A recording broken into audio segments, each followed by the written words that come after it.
Okay, in this session, I want to talk about build management and specifically about the Ant tool. And again, this is part of class ramp up. Build management is something I'm going to talk about again in the broader context of release management, configuration management, change management. That this is really the transition part of the construction transition title of your course.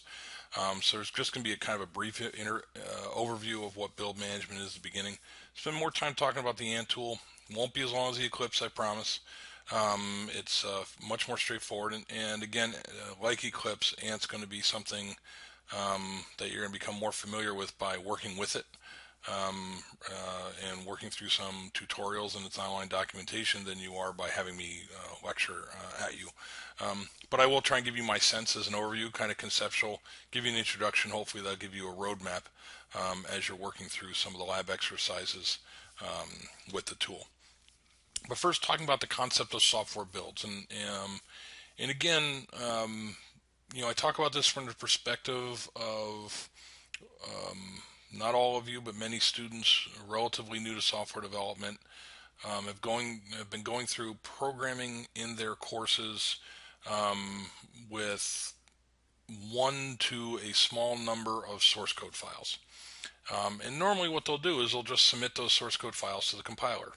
GCC a bunch of C files, G++ a bunch of C++ files, Java, they'll Java C on a set of Java files. It may be one file with a main method in it. It could be, a handful of files in the same package, a handful, three or four or something like that. But real software products, and particularly the nature of software today, systems development, web development, mobile development, is that compile time resources are varied, and there's usually a significant number of them. And the process of transforming those resources into something that you can give to a customer, to an end user to execute, is a process that's far beyond just compiling. Compiling is now only just one aspect or one part of it.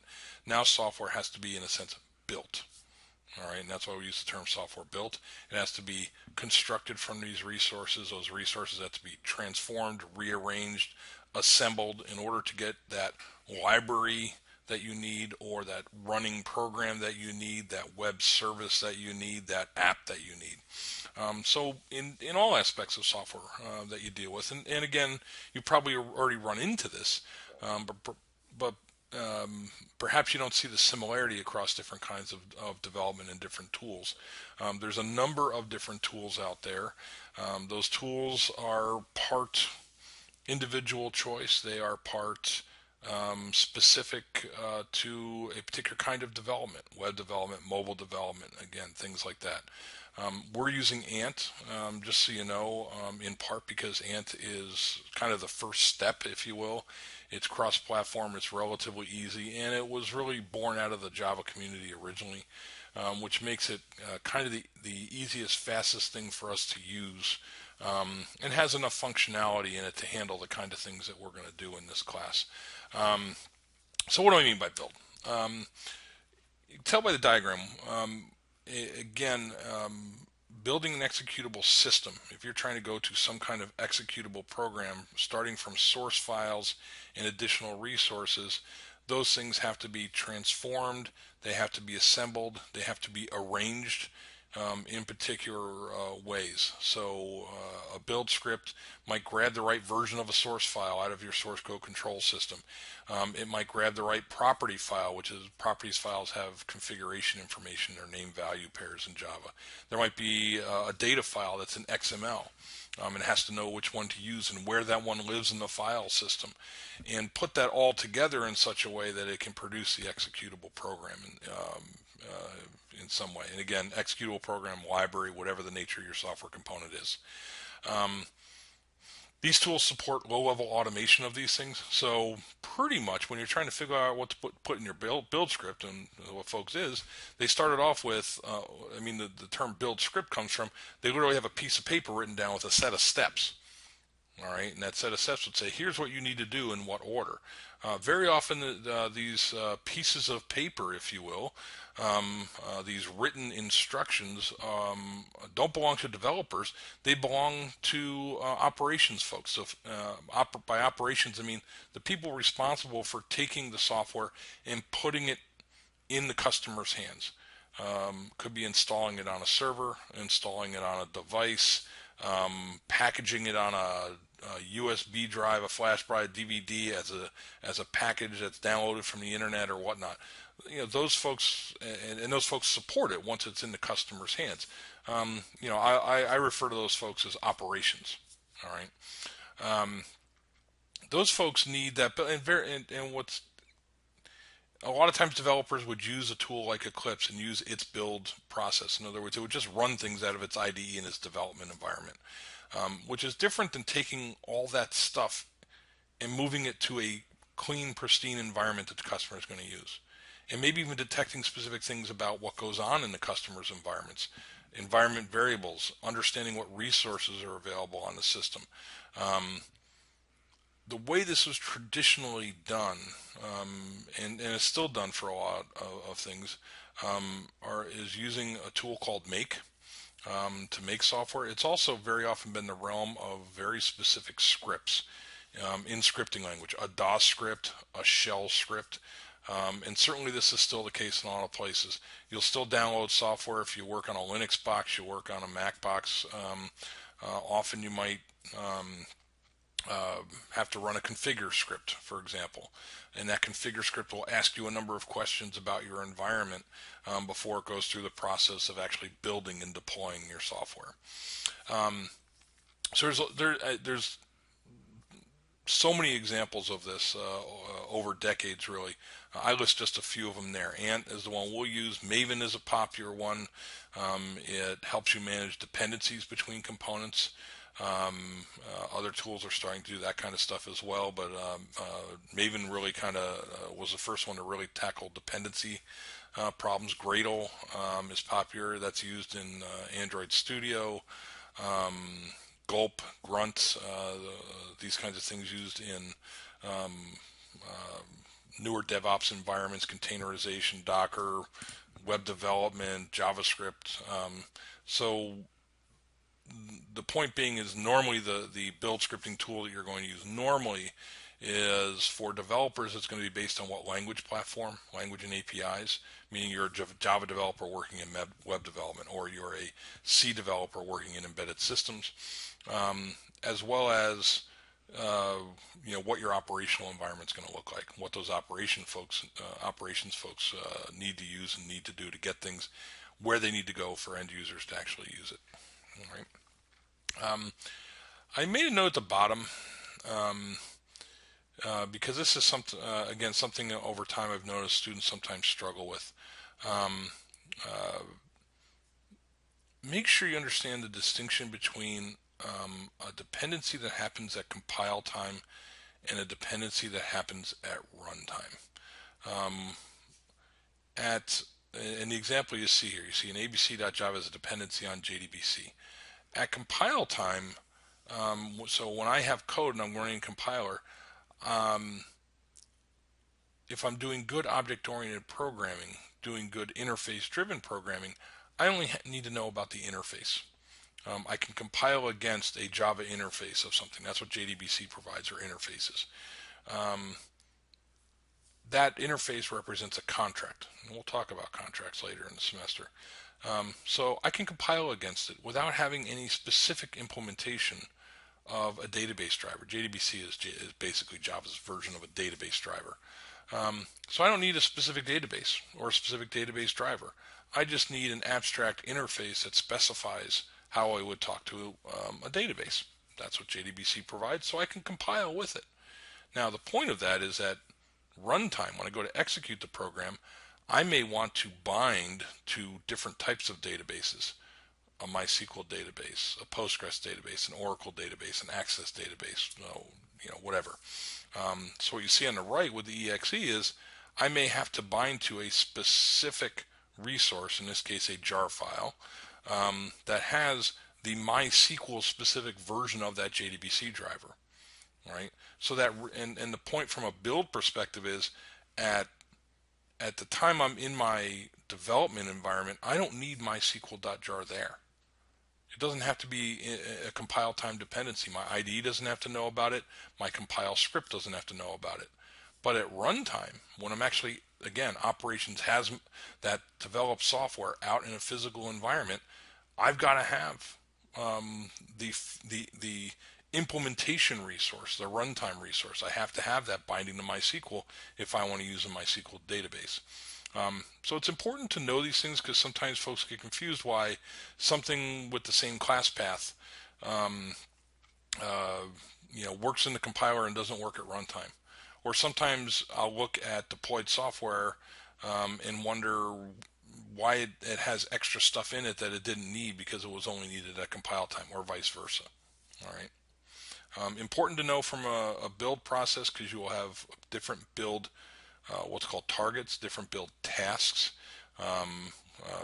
basically steps in a process, and you have to know what resources you need at one time in that build script. Okay, mentioned before, and again, just conceptually real quick, the main thing about a software build is it converts source time or compile time artifacts into things that are deployable. And again, that source, we normally think of it as source code, but it can be any number of things: data files, configuration files, you name it. The target of that conversion will have some particular structure. So again, if you're building an Android application, the Android APK has a particularly directory structure associated with it. If you're building a web application in Java, there's a particular directory structure that's expected.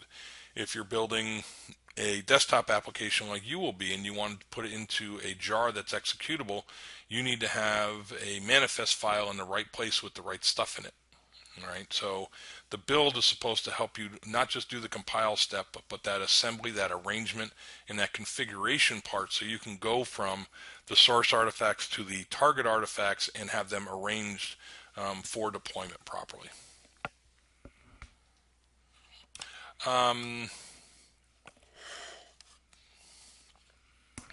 Again, I talked a little bit, and this is, I'm not going to run through each one of the 10 of these. This is actually Martin Fowler's list.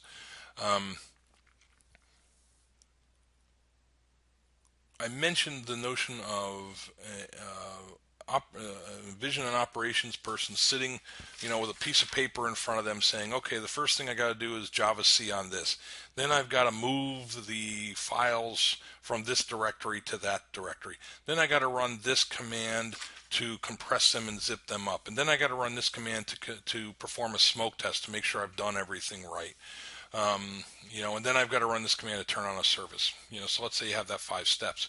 Well, anytime it's a manual process, there can be problems, right? Humans make errors. Maybe somebody got distracted. Maybe Bob, the ops guy, is sick for the day, and Jimmy comes in and doesn't understand the steps and doesn't execute the right commands.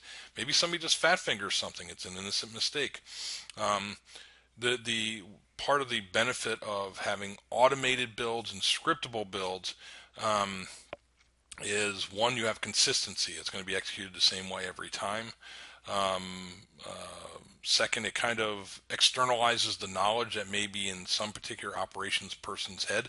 I can't tell you the number of times in industry and really in consulting opportunities that I've been pretty much told that, only Bob knows how to do that. Otherwise, we wouldn't know how to get our software in our customers' hands. Another reason, though, and the reason why I have this slide here really is forward thinking toward working in an agile way. From an agile perspective, the speed of agile is supported by software tools. And a big part of those tools are tools for automating builds and even automating tests. That enables development teams to share their working results quickly, to automatically test small changes quickly, and automatically post the results of those tests and those changes quickly. So my ability to go from save and dev testing on my laptop, let's say, where I'm writing my code, to pushing it up to a test server that can tell the whole world whether it works, or pushing it up to an integration server, so that I know whether or not my stuff works with another component that somebody else is working with, and so forth. That's moving at the speed of code. That's what it's about nowadays, and that's really what's going on in industry now. When you hear the term DevOps, the basic building blocks go back to things like being able to automate more and more of these rudimentary fundamental steps and being able to work faster and faster.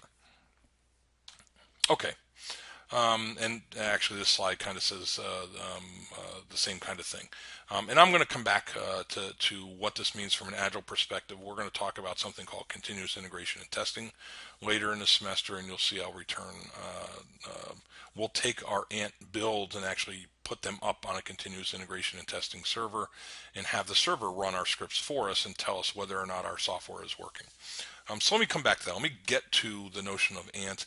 And again, from a tool perspective, this is going to be best learned by working in it, which you will do in your lab, and you will do in all your labs. That's why we're doing it right here at the start of class. This is a tool you'll be using throughout the duration of the course and in your project. Ant is, in a nutshell, in a very simplified view, Ant is a Java-based version of Make.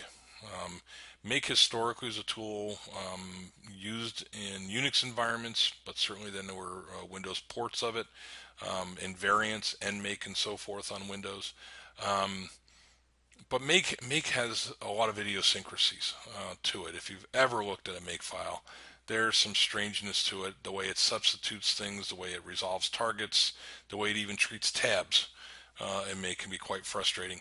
And taking a Make file and going from environment to environment was always tricky. It could be frustrating.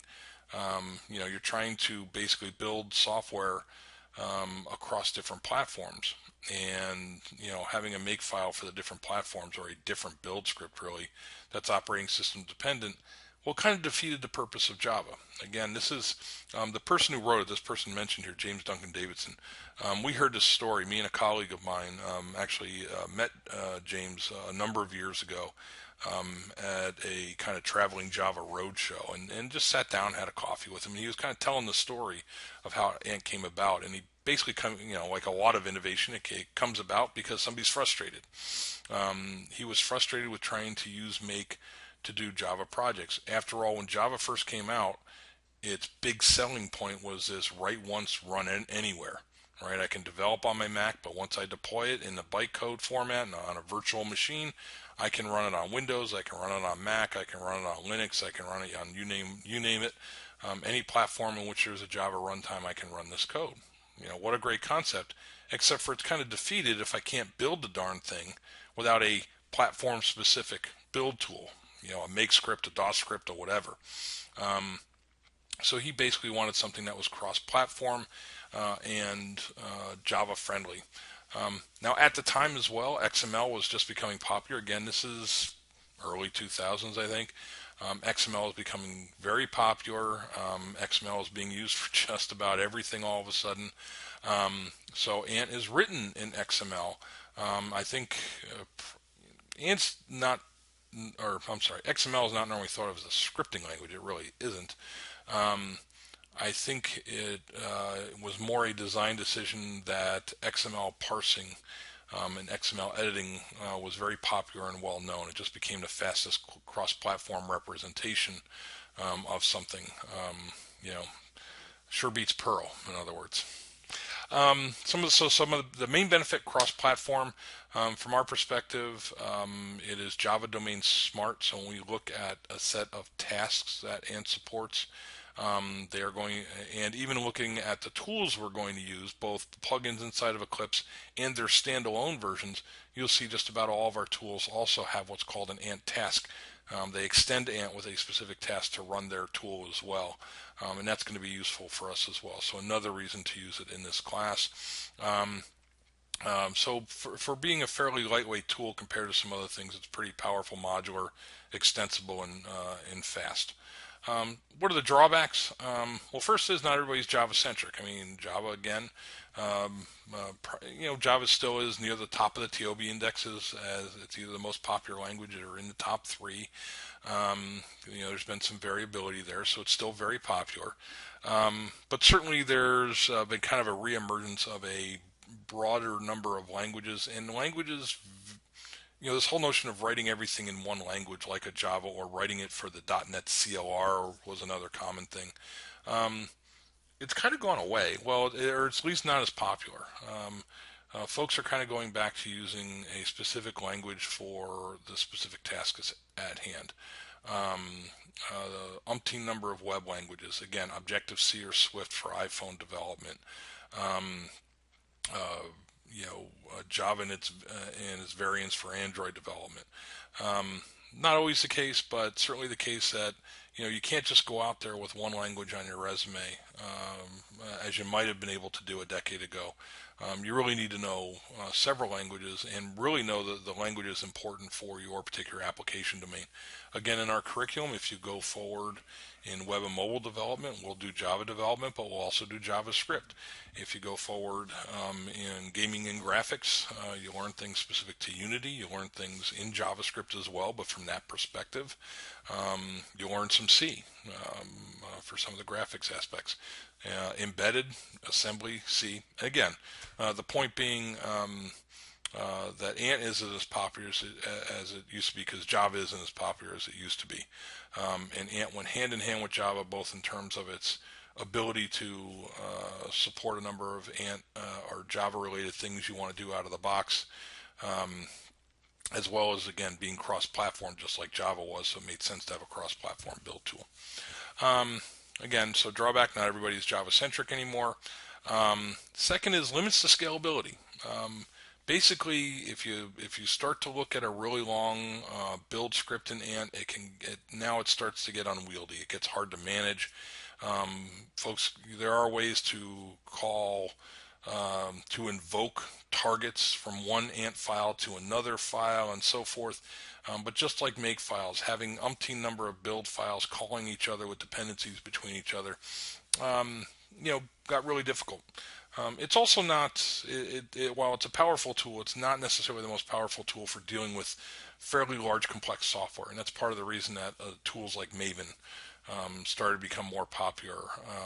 Maven does a much better job of managing dependencies, of managing a repository of software your software may depend on. So as you got into large compiles with a lot of external dependencies on libraries, Ant kind of chokes on that. It's kind of difficult. We'll be doing some of that, but we won't be using so much external stuff that I think it will have a problem with Ant.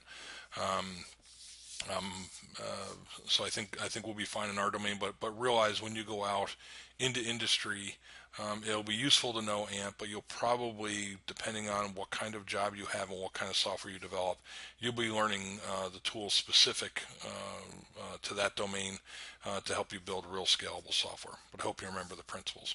And then again, the tools have evolved together with the evolution in DevOps or Dev operations. This whole notion of being agile, the whole notion of trying to get software from the point it's ready out the door faster, being able to work with common tools with your ops staff, to have common environments even from the developer all the way through operations. That's kind of where the world's going. Not a topic that we'll spend too much time, but again, we'll talk a little bit about release management in here. But again, being somewhat aware, some of the newer tools are a little bit more amenable to that direction of development. But again, we're going to be fine with Ant in this class. So what does Ant do? All right, let's what specifically does it does? Well, here's a simple Ant file. It has the encompassing tag is a project tag. The project tab has a name attribute. That name attribute will identify it to external tools like Eclipse. It has a default target. In this case, the dist target is default. And then it has a base directory. Usually the base directory is the current directory that the build.xml file is in, but it doesn't have to be. Because effectively when Ant runs, it's going to create its own environment, its own shell, and it needs to know what its starting directory is for any relative directory operations. Um, In Ant, you can define a set of properties within it using the XML tag property. If that's inside the build.xml, that is traditionally done right at the top, so it's kind of like global variable declarations. It's also quite common to put these kinds of properties in a build.properties file. By default, when Ant runs, it looks for build.xml, and it also will look for a build.properties, so you don't have to explicitly tell Ant about these files if you're naming them with the defaults. So properties can be used to configure your build, and some people prefer to have those in a properties file. That way they can have folks, like operations folks, edit those property files without having to go in and mess directly with the script file. But again, a lot of times it's a matter of preference as well. There's some common targets here. I'm going to give you some examples of targets in the subsequent slides real quick. But the real point is each target, a target's a goal. It's something that you want to accomplish in a step of a workflow. So the different targets, the encompassing target tag in XML normally has one or more tasks that it does inside it, one or more operations. They're typically operated sequentially, meaning you execute them one after another. There are some variations on that are beyond the scope of this class. Yes, you can get fancy, but for the most part, if there's multiple operations inside a target, it does the first one, then it does the next one. You can even see by the name of some of the tasks in here, makedir, mkdir, Unix command, well, DOS command too, to make a directory, right? Ant has just XMLized that notion. You can also see the syntax for specifying things from a property. So we have a property defined up here, build.dir. And for us to use that value, we use this $ curly brace syntax that denotes to Ant that it needs to substitute the binding of that property in for that value. Pretty straightforward, pretty intuitive. Again, properties I talked about. That's how you specify the syntax for binding the property file for doing that substitution. Again, name value pairs, so you can have the property attribute with a name and a value. You can also use the property tag to indicate that you want to load a set of properties from a property file. You can also, again, have a default build property file, in which case you don't even have to specify this line. It will automatically read it. And then you can also load environment variables. So if you know you're going to be running Ant and you want to use some environment variables that you define in your Windows menu or at your Unix shell, you can go ahead and do that by referencing environment syntax. Realize, I try to stay away from the environment syntax because that makes your build script a bit less portable. I already talked about name and baster. Targets, I already talked about targets. Again, targets are things that you're trying to accomplish, and they contain an ordered set of tasks. One of the things I didn't talk about up here is the notion of this depends attribute on a target. Depends basically says that this has to be done before, and done successfully, before this one does. So before we compile, we have to execute the init target. All right, so it's not the appearance, the order that they appear in the Ant file, the build.xml. It is whether or not it's a dependency that determines the order in which something's done. And you can have multiple dependencies. So this one doesn't show an example of that, but I could have specified that the compile depended on init and another step like prepare that you'll see later.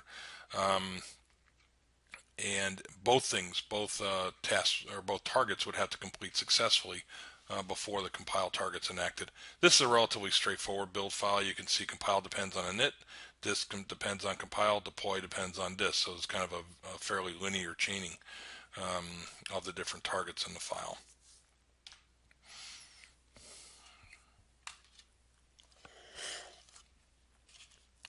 Names, it depends. Description, description you won't see very much, but you can use it if you want to describe what your targets do when someone asks for help. There is all kinds of conditional execution built into Eclipse. This shows you an if and unless on a target. There's sequential and parallel execution. There are actually conditional and looping parts that you can put in the script. So again, it can do most anything a traditional shell scripting can do in the context of an XML file written in Java. Some useful targets that we normally have, and again, you'll see in labs that I give you sample build.xmls, and even the projects that you'll start with will have their own starting points. These are certainly things that you can use, but some common best practices, if you will. Normally, there's some kind of a init. That init will could specify some starting points for the rest of the build file. Or do other kind of activities like that. In this case, we're setting a few properties, and we're setting the class path that we may want to use when we do later things like a Java C or a Java target. Prepare is normally the kind of thing, making a directory, moving files around, doing a timestamp so you can track when something was built. These kind of things normally go into a prepare step before you get to the meat of what you're actually trying to do, to compile something, to deploy something, to run something. And then prepares, init and prepare at the beginning, cleans at the end. Normally when a project's done, when you've built everything, what happens is you have a completed software product that's been packaged for release in some respect, but a bunch of intermediate artifacts might have been created along the way. Intermediate compilation artifacts, temporary copies of files, seed data, test scripts executed or whatnot. Things that don't need to go out the door. They don't need to go to operations. They don't need to go to the customer. So you might have a clean target, and that clean target may do something simple as deleting different files and directories, so those things don't wind up in the final distributed software product. Compile step, as you might expect. And again, notice one quick clarification of all this is there's nothing special about the word compile in here. This is target name equals compile depends on prepare. But this name could be pink elephant, and I can still do a Java C in front of it. This is just the best practice of what is normally called. So normally you look for a compile step, and if you're running Java code, you'd expect there to be a Java C in there that says something, about, how to set up the compilation of the source code files under a source tree, and where the destination of that goes. But that's entirely, again, by convention. That's not some rule in Ant that you have to name it compile. So there's also an example of a Java C. The nice thing about, and you have to, each Ant task, this is a target, but this is a task. Each Ant task has really good documentation out, which you can either download with your Ant installation at ant.apache.org. Or go to that website, and their documentation's up there as well, and it gives you plenty of examples. There are some variabilities on the attributes you might specify to something, so they won't all look exactly like this, but you can turn on different compile flags. You can specify what source directory you want to compile. What's nice is the Java C task will compile all the files under that source directory, so you don't have to go one by one through the files. Specify the destination directory, which is basically the -D flag given to Java C at the command line, and you could specify that there's maybe code or resources or something underneath one of these directories that you don't want to include. Maybe you don't need to compile the whole source tree. Maybe you just want to compile the unit test cases, and so you're doing some kind of regular expression matching to only find the unit test cases, and that's what you're trying to compile. So maybe your target's compile tests, and you're only looking for the test subdirectory. We'll do some things kind of similar to that as well as we go forward with your projects. And then finally, since it's a Java C task, it needs to know what class path you want to specify. In this case, it uses a reference to a previously defined class path that we did back in the init. All right, so it indicates that I need to use the weblogic.jar when doing the Java C command down here. Another There's a few other common ones that I don't have in here. I mean, you can run programs out of Ant. You can have a run target, and there is a Java task. Some folks do that. Sometimes folks leave that to the command line, or simply create an executable distribution of a Java program in a jar file.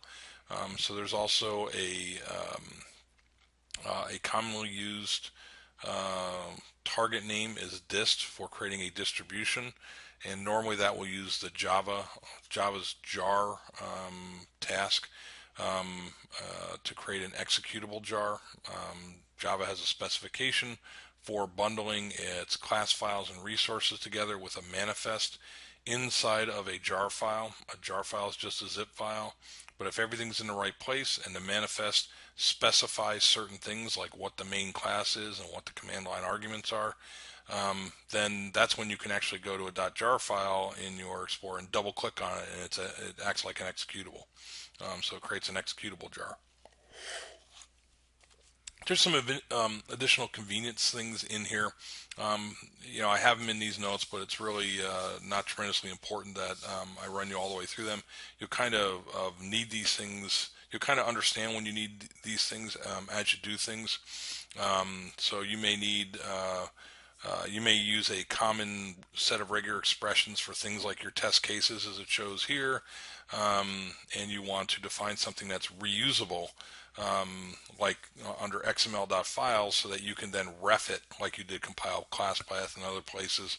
Same thing with file sets. If you need to reference an entire set of files, not just individual files, and you even want to include or exclude certain files under subdirectories, you can use a file set. There's also the path. We saw the path type syntax with the compile class path. Again, Ant has wonderful documentation and examples on each one of these. You'll see them kind of pop up in some of the build scripts I give you. And it's kind of a matter of practice to see how the syntax and so forth works, but it's really not any more complicated than I have here. Really, that's it on Ant. Again, got to get your hands dirty. To give you a quick summary of build management in Ant, main thing, complex software requires more than compilation. Builds are kind of that next step up from compilation. We don't just go from source code straight to some .exe or something like that. Now we are compiling software, yes, but we are also assembling, we are transforming, we are moving and arranging. We are automating steps for testing, or smoke testing as it's called, to make sure everything's fine. Basically, that kind of what was previously kind of manual labor, now a build script will take care of. As I mentioned up front, we'll come back to the notion of build management because it's really one small step in the larger notion of transitioning software out of your developer environment, what you do in your development environment every day, and how it gets to a customer. There's actually a fair amount of complexity in there. That's the entire deployment phase of RUP. It's the reason why transition is part of the name of this course. And again, with the advent of DevOps and the importance of speed in the software engineering space nowadays, time to market, the faster you can push software out the door with less mistakes, the more competitive you'll be. Again, Ant, basic tool. It's kind of the next evolution of Make. Main benefits and the main reason we're using it: cross-platform, very friendly to Java, some limitations on its scalability, some limitations of working with it with newer technologies, but it's kind of the right step for us in this direction. Give you a feel for what build scripting's about. And again, when you go and take your professional software development job, plan on learning one or more new build tools along the way. They save you a lot of time. They save you a lot of hassle. Great productivity and quality enhancers. So you have a lab that includes Eclipse and Ant together. You'll be able to actually do some Ant things from within Eclipse, and you'll practice that. The intent here is, not not really for you to worry about this being on an exam. This is more to help you conceptually understand why the tool is, what the tool is, and to get your help you get your hands dirty with it, to be productive in your labs and in your class project. All right.